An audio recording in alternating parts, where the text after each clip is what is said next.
Hello and welcome to From Devetta's Kitchen to Yours. Today I have a lovely guest, Savannah McDonald. I want to give you a little history on the acorn squash. It's really known as a winter squash, and it's also called a pepper squash. And the way that you can distinguish it from any other squash is because of the ridges, and also you can see like the discoloration in here, the little orange. All right, I've already cut one, so Savannah, sweetie, could you go ahead and scoop the seeds out for me? Sure. Now remember, when you're cutting up the acorn squash, it's very hard to cut, so you're going to have a sharp knife, but please be careful not to cut yourself with it. And the best way to cut it, when you're cutting it, cut off the tips on both ends. Got another one for you. Go ahead and scoop that one. And there's that one right there. Now I'm going to show you the correct way on how you are supposed to cut it. Normally, take your knife and we're going to go down just like that. And we're going to work it through. Just like that. Now, I'm going to cut the edges off right here like that. Thank you, sweetie. And I'm going to cut the other edge off. And I want to cut it again because when we roast it off, it will not take it that long to cook. Just like that. Savannah, why don't you go ahead and finish putting the squash on the sheet tray? Yeah, and then I want you to do some drizzling and a little salt and pepper. Yeah. Looks like we're going to have just enough to cover the sheet pan, which is great. Now, one more? Yeah. All right, go ahead and put the salt on it, and I'll do the olive oil drizzle. Oh yeah, that's great. And the reason why she's lifting up the salt as she's sprinkling it down is because this is a good way for all of the vegetables to be coated with the salt and with the pepper. All right, now let's go ahead and drizzle. The only thing you need is just to drizzle a little bit on here, just like that.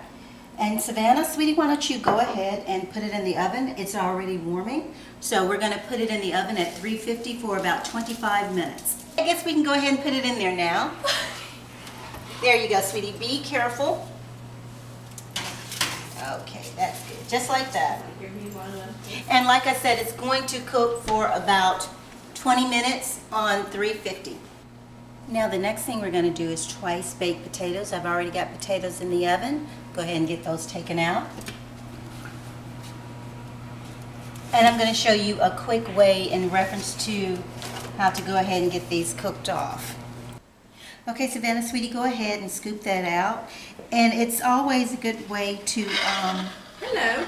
Hey, how are you? Oh, I'm so glad you're here. Everyone, this is Kim, Savannah's mom. Hello. I have something I want you to do for me. Okay. Since Savannah is helping me, I want you to too. Oh, good. So we're going to do some roasted asparagus. Yum. I've already got the asparagus in here. So the only thing I want you to do is show our audience, let me put one right here, the correct way to break the asparagus. Okay. Because a lot of people say that they're kind of woodsy. Now, I'm giving them to you, Miss Kim. Yay. See, it's automatically going to break the stem, and a quick way to do it, if you want to, you can go ahead and cut it, you know, and we can, let me get you a knife while you're at it.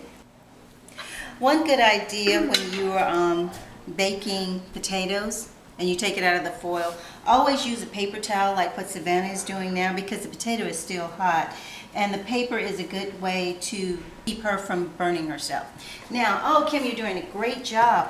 The only other thing I need you to do is just salt and pepper it and do a nice little drizzle with the olive oil.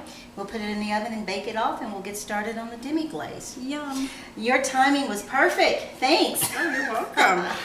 Now, this is the exact way, like I was showing Savannah, how you're supposed to salt and pepper your vegetables. Actually, you can also do the same procedure with any of your proteins that you use. This is a great way of getting your food nicely salted and peppered. Great. You are a natural, Kim. Oh, I learned from you today. I've already got the oven on 225. We're going to roast the asparagus. I'd say probably for about 15 or 20 minutes because it's not going to take long for it to cook.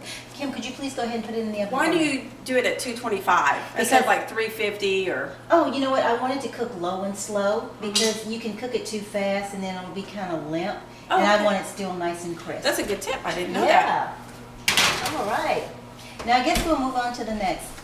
Now the next thing I'm going to do is I'm going to do a demi-glaze, and my mother-in-law is going to help me. I have been waiting on this for some time for her to help me cook. And today we are going to make a nice demi-glaze. So it's really easy. It's only about 5 or 6 ingredients, so we're going to get started right now. Okay. Now the first thing we're going to do is going to start off like a gravy. So could you put some olive oil in here? I've already got the eye on. And then we're going to let that come.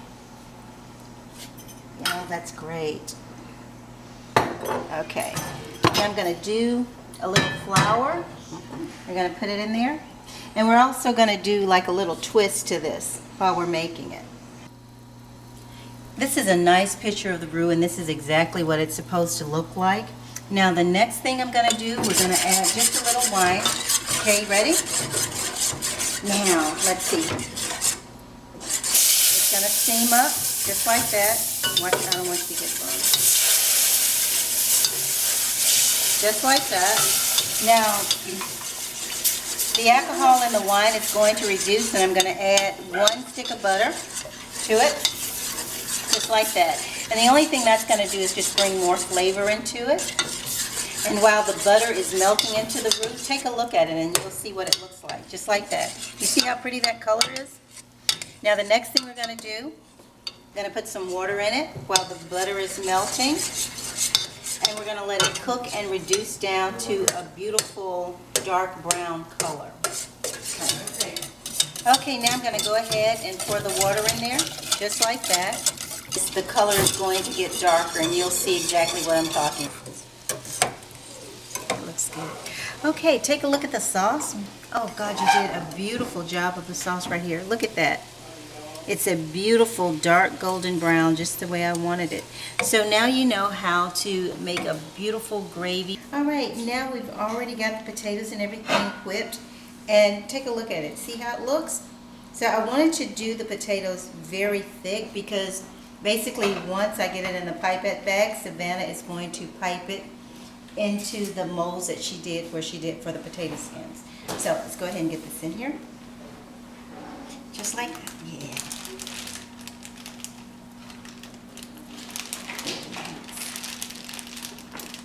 With Savannah's help, I've got the potatoes in the bag, and basically this is just a typical Ziploc bag with a tip on it right here.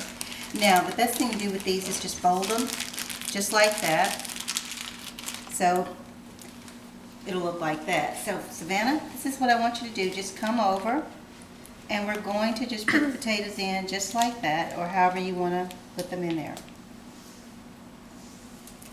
Let's see here. And then you can pretty much hold the bag any kind of way that you want to, so it's going to look like that right there. So go ahead. I'll let you finish piping it, okay? Okay. Here, let me move it over here for you. There you go. Thank you. You're welcome. Oh, you're doing great. Thank you. Now you can decorate this with any type of green onions, and you can even top it off with a little cayenne pepper, however you want to do it. Cheese, anything like that, bacon. Grill mark. And then look at how perfectly he's cooked these steaks. Those look great. Now, the last and final thing we're going to do is once all the food is together, we're going to go ahead and plate it up.